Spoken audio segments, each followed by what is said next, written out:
దర్శించుకునేందుకు వెళ్తాను అనంటే వెళుతున్న నేపథ్యంలో మీకు పర్మిషన్ లేదు,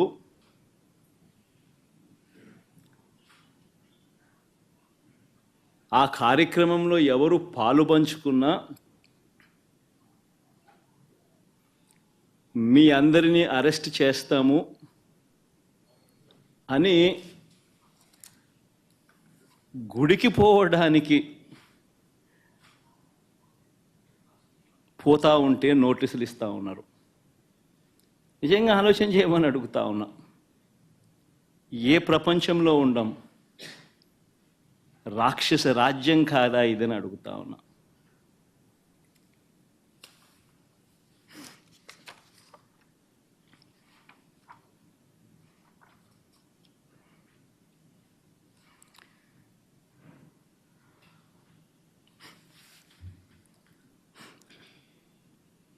ఒకవైపునేమో నన్ను ఇలా వెళ్ళనివ్వకుండా, ఒకవైపున వైఎస్ఆర్సీపీ శ్రేణులెవరూ కూడా వెళ్ళనివ్వకుండా ఈ మాదిరిగా నోటీసులు ఒకవైపున ఇస్తూ,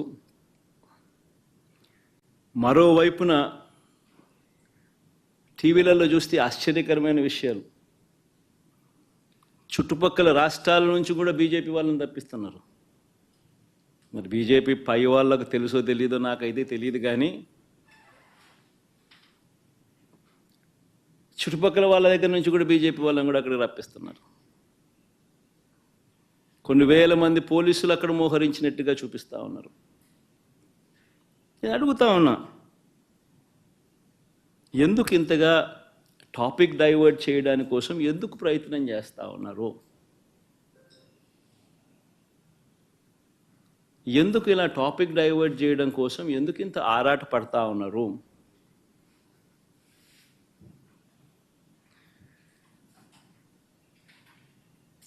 గమనించినట్లయితే తిరుపతి లడ్డూల విషయంలో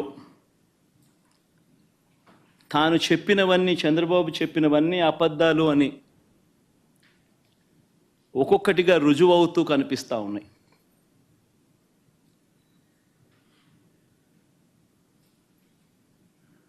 ఆ కనిపించే నేపథ్యంలో 100 రోజుల పాలన మీద టాపిక్ డైవర్ట్ చేస్తూ లడ్డూల టాపిక్ తీసుకొచ్చాడు.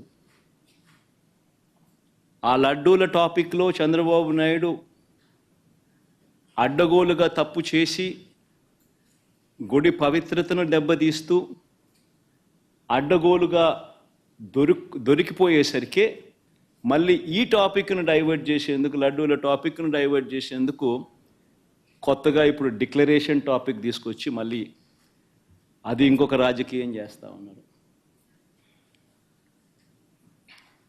ఒకసారి గమనించినట్టయితే తిరుమల పవిత్రతను, స్వామివారి ప్రసాదం విశిష్టతను, తిరుమల పవిత్రతను, స్వామివారి ప్రసాదము విశిష్టతను,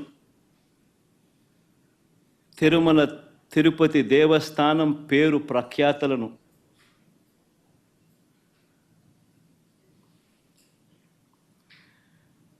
రాజకీయ దుర్బుద్ధితో, ఐ రిపీట్ దిస్ వర్డ్, రాజకీయ దుర్బుద్ధితో,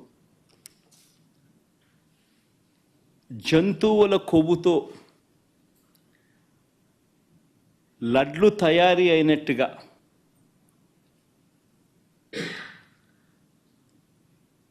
ఒక జరగని విషయాన్ని జరిగినట్టుగా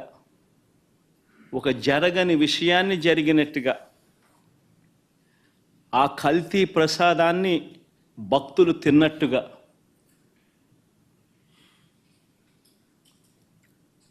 నిజంగా ఒక ముఖ్యమంత్రి స్థానంలో ఉన్న వ్యక్తి తెలిసి అబద్ధాలు ఆడుతూ, అసత్యాలు చెబుతూ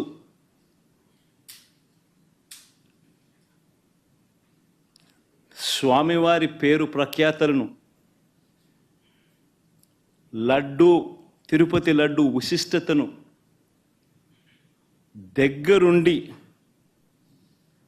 దగ్గరుండి అపవిత్రం చేసే కార్యక్రమం సాక్షాత్తు ఒక ముఖ్యమంత్రి చేస్తూ ఉంటే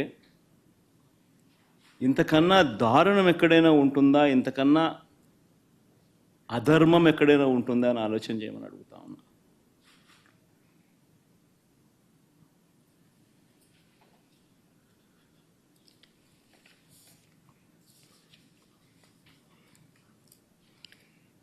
ఒకసారి వీటికి సంబంధించిన విషయాలు మరొక్కసారి పునరుద్ఘాటిస్తా.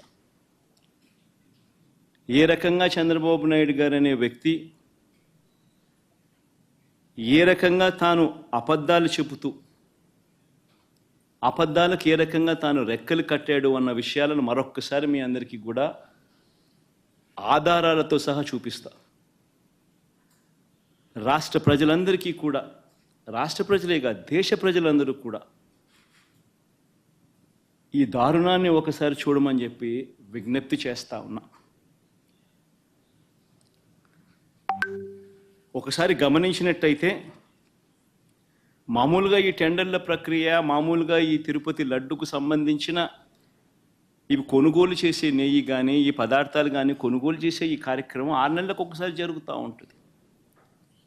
తిరుపతిలో నెయ్యి కొనుగోలు చేసే కార్యక్రమం ప్రతి 6 నెలలకు ఒకసారి